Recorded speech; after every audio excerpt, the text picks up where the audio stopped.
किसान भाइयों, सेम एक ऐसी फसल है जिसको हम हल्की से हल्की असिंचित भूमि पे कम सिंचाई के साधन बाउंड्री वाल पर भी इसको हम यहाँ पर ग्रो कर सकते हैं। साथ में सेम एक ऐसी फसल है जिसको एक बार लगाने के बाद 5 से 7 माह तक अच्छी खासी इनकम देखने को मिलती है और साथ में लंबे समय तक अच्छी पैदावार भी यहाँ पर देखने को मिलती है। साथ में रोग की अगर बात करें तो इस खेती के अंदर बहुत ही कम रोग आते हैं जिन्हें हम आराम से यहाँ पर कंट्रोल भी कर सकते हैं। तो किसान भाइयों, आज का वीडियो आप कंप्लीट देखिए। आज के वीडियो के माध्यम से मैं आपको बताने वाला हूँ सेम की A to Z जानकारी। कौन सा आपको खाद डालना है, कौन सी आपको वैरायटी यूज़ करनी है, irrigation, fertigation, plantation, spray schedule, उन्नत किस्में, सारी जानकारी आज आपको इस वीडियो के माध्यम से मिलने वाली है। तो वीडियो को एंड तक देखना और चैनल पर अगर नए जुड़े हैं तो चैनल को सब्सक्राइब भी यहाँ पर कर देना ताकि इस तरीके की और वीडियो भी आपके पास पहुँच सकें। तो सबसे पहले किसान भाइयों, किसी फसल के लिए निर्भर करता है सही समय। तो बात करते हैं टाइमिंग यानी अनुकूल समय के बारे में। तो किसान भाइयों, सेम की खेती के लिए सबसे बढ़िया और अनुकूल समय जो माना जाता है वो माना जाता है जुलाई और अगस्त का महीना। ये 2 मंथ ऐसे होते हैं, अगर इन 2 मंथ में आप इसकी खेती करते हैं तो आपको स्वस्थ जर्मिनेशन, बढ़िया अंकुरण और अच्छी पैदावार फसल की देखने को मिलती है। जलवायु टेम्परेचर की अगर किसान भाई बात करें तो देखिए, सेम की खेती जो होती है वो ठंडे नम्र अर्ध जलवायु की आवश्यकता होती है। इसके लिए अगर टेम्परेचर की बात करूँ तो न्यूनतम 10 से 12 डिग्री सेल्सियस चल जाता है और अधिकतम जो है यहाँ पर 35 से 38 डिग्री सेल्सियस तक यहाँ पर चल जाता है। अगर भूमि की किसान भाई बात करें तो आप इसे हल्की से हल्की असिंचित भूमि, कम उपजाऊ यानी कम सिंचाई के साधन है, असिंचित भूमि है तो उस पर भी आप इसकी खेती कर सकते हैं। लेकिन इसके लिए आपको ज़मीन का पीएच मान जरूर चेक करना। आपके ज़मीन का जो पीएच मान होना चाहिए वो 5.5 से 7.5 या 8 तक यहाँ पर चल जाता है।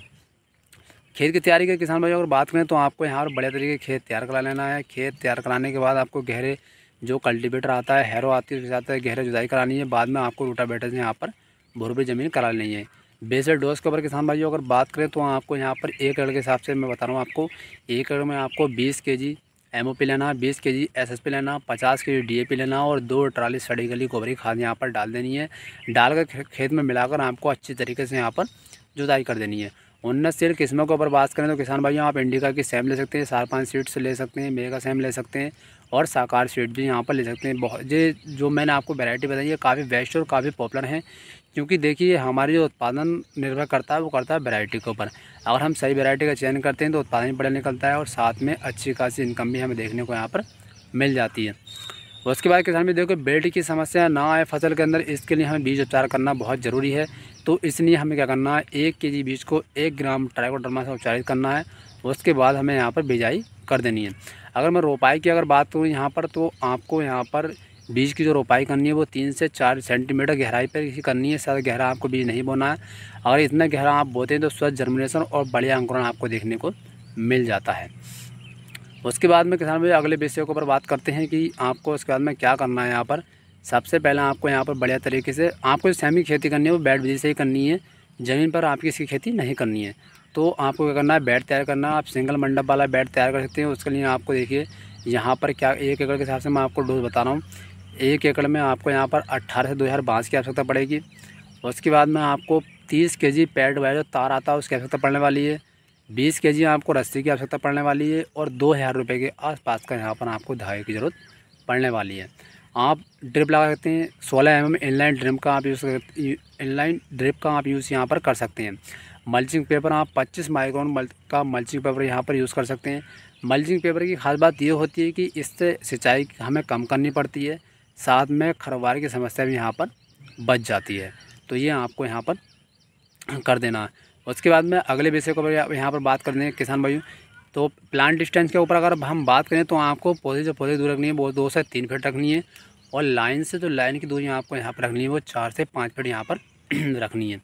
यानी पौधे से पौधे दूरी होनी चाहिए किसान भाई वो 2 से 3 फीट होनी चाहिए और लाइन से लाइन की दूरी होनी चाहिए वो 4 से 5 फीट यहाँ पर होनी चाहिए। अगले विषय के ऊपर बात कर लेते हैं किसान भाइयों, स्प्रे शेड्यूल के ऊपर बात कर लेते हैं। तो आपको देखिए फर्स्ट स्प्रे देना है 25 से 30 दिन की आपको फसल यहाँ पर हो जाए तो यहाँ पर M45 और साथ में PI कैफीन आपको यहाँ पर दे देना है। M45 आपको यहाँ पर 40 ग्राम प्रति 15 लीटर पानी के हिसाब से देना है और कैफीन आपको यहाँ पर 10 ml प्रति लीटर पानी के हिसाब से यहाँ पर देना है।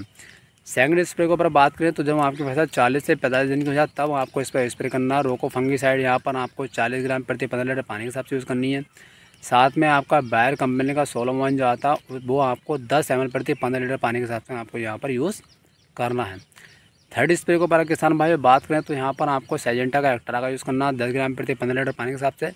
और साइजेंटा की प्रोक्लाइम आती है जिसके अंदर केमिकल कंटेंट होता है इमेक्टासिन बेंजोल जो होता है, तो वो आपको 10 ग्राम प्रति 15 लीटर पानी के हिसाब से आपको यहाँ पर स्प्रे करना है। तो यह आपका स्प्रे शेड्यूल हो गया।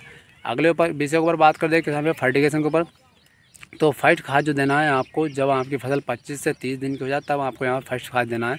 तो यहाँ पर आपको 25 से 30 kg यूरिया लेना है और साथ में आपको 5 से 6 kg यहाँ पर माइक्रो न्यूट्रिएंट्स लेना है और दोनों को मिलाकर आपको जड़ों के पास देकर यहाँ पर आपको सिंचाई कर देनी है।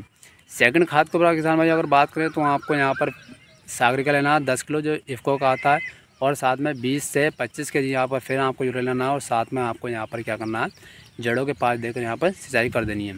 थर्ड कार्ड जब आपकी फसल 80 से 90 दिन की हो जाए तब आपको यहाँ पर थर्ड लाइफ साइकिल की और किसान भाई बात करें तो साइम की जो फसल होती है लगभग 5 से 7 मंथ यहाँ पर चलती है, यानी एक बार आपको इसे लगाने के बाद 5 से 7 माह तक अच्छा खासा उत्पादन यहाँ पर ले सकते हैं। और किसान भाई अगर इसमें लागत की बात करूँ तो 1 एकड़ के अंदर अपनी जो लागत आती है वो आपकी यहाँ पर 35 से 40 हज़ार तक यहाँ पर लागत आ सकती है। अगर मुनाफे की यहाँ पर बात की जाए तो हमारी सैम की फसल से 1 एकड़ के अंदर यहाँ पर आपको 2 से 3 लाख रुपए का शुद्ध इनकम यहाँ पर प्राप्त हो सकती है।